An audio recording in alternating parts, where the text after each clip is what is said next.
How did you develop the RKO? So, did you ever meet John Laurinaitis? So he was head of talent relations when, for the majority of my career. He used to do a move called the Ace Crusher, very, very similar to the RKO.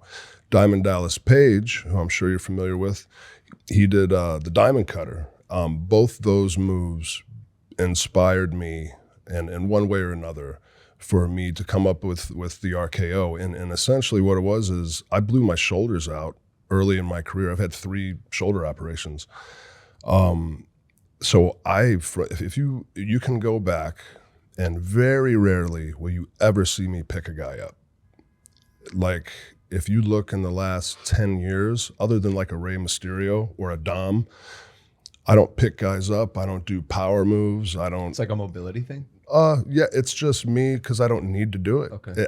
So I could pick up a guy and slam him. My shoulders are healthy and fine. But when I blew him out early on in my head, I got it to where, okay, I got to protect my shoulders. So I go way overboard in protecting my shoulders because, I don't want to be on the shelf with another shoulder injury. But I know that I don't need to do it. I think... Shit, I forget where I was going there. But Diamond Dallas Page, shoulders, you don't pick guys up. Yes. How you develop that. So I needed a move that I could do to everybody. That that I could do, Rey Mysterio or Omos or You guys are all tangled. We're like what is it? Crossing swords. Crossing swords. Sorry. That's all right. No biggie. No, he didn't want to say it. You can say it. Yeah. He's just the host, so he likes to keep it, kosher. Cross swords all day with you, Logan. Thanks, Randy. Yeah. Are we on? Is this live? This is live. But yeah, I wanted to be able to do that, finishing move to everybody. Yeah. And that was the best choice. Dude, it's so good. When I was running around my amateur high school wrestling room, right, the kids before practice are running around RKOing the shit out of each other. Yeah. Dude, I knew what the RKO was before I knew about you. The move in many ways has this life of its own. Yeah. And to have a finisher that significant has got to feel awesome. It really does. It's hard to come up with something that significant, to work backwards and be like, I want to do something this special, but what does it look like? And I'm in that developmental. I feel like what's really cool about this place is you can't really do that. You can't work backwards with something like that. You can sure as hell try, and you can maybe get lucky, but a lot of the things that happen in our business that catch fire with the fans, I feel like it's organic. Super. Yeah. Yeah, it's what I found. I was just looking for a move that I could do to everybody. In my head, did I go, I'm gonna tailor make this move to be the biggest thing, the biggest move in the WWE? And no, I was just like, man, what can I do where I ain't gonna hurt myself and I apply it to everybody. Yeah. And it's a simple it is relatively. Once again, no disrespect. It's a cutter. No, hell no. Comparatively, I grew up watching Ahmed Johnson. The Pearl River Plunge is like a freaking insane lifting over the back of the head, dropping move. Yeah, and it's oddly enough, a lot of the biggest finishers like the Tombstone are relatively simple, I just think explosive. I think that's part awesome. of it. Because kids like you can yes, I was recreate just it gonna in our say that basement. on the pillows. That's very true. It's That is if true. you got a pool in the backyard, all the kids can do it in the pool, the trampoline, off the couch, under the the cushions on the floor. I think that's a very good point. It's the Honestly, only that might be my starting point. Yeah. Oh yeah. How can people recreate make it this? simple. Right. I think it's the only trending TikTok sound that a WWE finish. Look out! I had one of my most viral vines. Yeah. The soundtrack was, look out, it's Randy Orton slithering in. Watch out. And I did it to my friend. I did it to my friend Marcus Johns into a pool. One of my most viewed vines of all time. That's really cool to know. And so that's another thing. It wasn't all just me. Like you said, you knew about the RKO before you knew who I was, and that it was essentially my initials. The memes that took took on. I mean, like 10 years ago, I feel like somebody out there, whoever it is, thank you so much. But somebody started doing those things and memes, and they started making this popping up. What'd you say? Elon Musk. It was Elon? Yeah. Thank you, Elon. Building rockets. Let me make this meme. Literally, though. Yeah. But like, it just, I said earlier I was blessed, to get, born into this, get the opportunity through my father, same with the memes, like just that boosted up my character and made me more important, made my value, my brand more important. Like a lot of people do a cutter, but when I hit mine, it's like, oh, that's the cutter. Your RKOs, just want to put a button on this.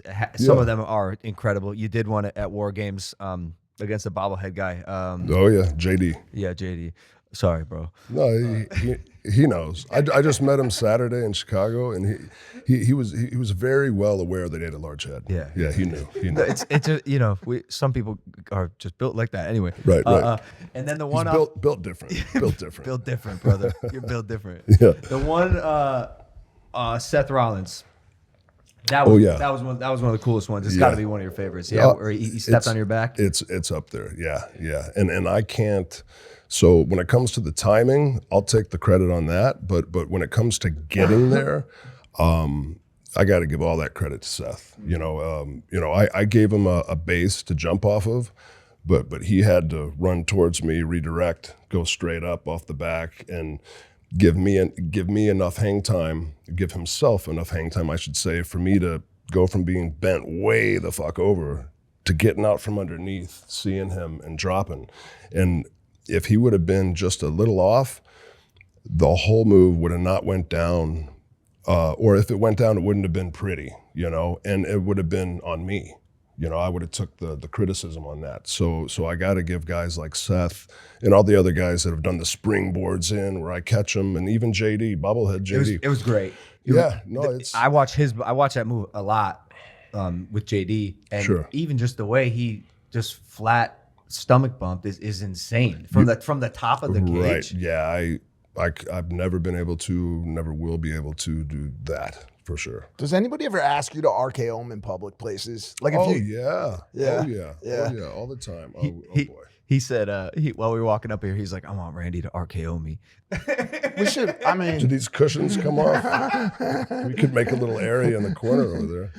Like at bars, if you're, you probably don't go to bars very much. You're a family man. Yeah. But, Whole Foods, for example. Oh, yeah. In the granola aisle, does anyone all ever? All the time. Yeah. No, so like my oldest daughter, Alana, she's plays varsity volleyball. And because it was on the tail end of my recovery, I was able to go and watch a lot of her games this season. And I mean, we're at high schools. A lot of the high school kids will go, and I was taking pictures and signing autographs for the high school kids, and they were great, right? Very respectful. Always, every 5 minutes, hey man, RKO me, because they wanted it. And all their friends are oh God, they want to get, as a matter of fact, like in between volleyball sets, a big huddle of high school kids went down on the court, and I saw it in my peripheral. I didn't know what was going on, and I kind of just at the last second I caught it, but one kid RKO'd the other kid on the court, and then ESPN, so the high school journalist kid was taking the video, right? He posted it, asked my permission, but ESPN picked it up, Sports Center picked it up, because when he's filming his friends do the RKO, then they zoom in on me. Oh, that's cool. Yeah, and I'm kind of picking my nose. I'm like, and I just give a thumbs up, and it's the voice in the background, when you RKO your friend in front of Randy Orton. Nice. The TikTok. Yeah. And so yes, I get asked a lot. Hey guys, if you like that clip, hit the subscribe button, and if you want to see more zany clips, click the video right here.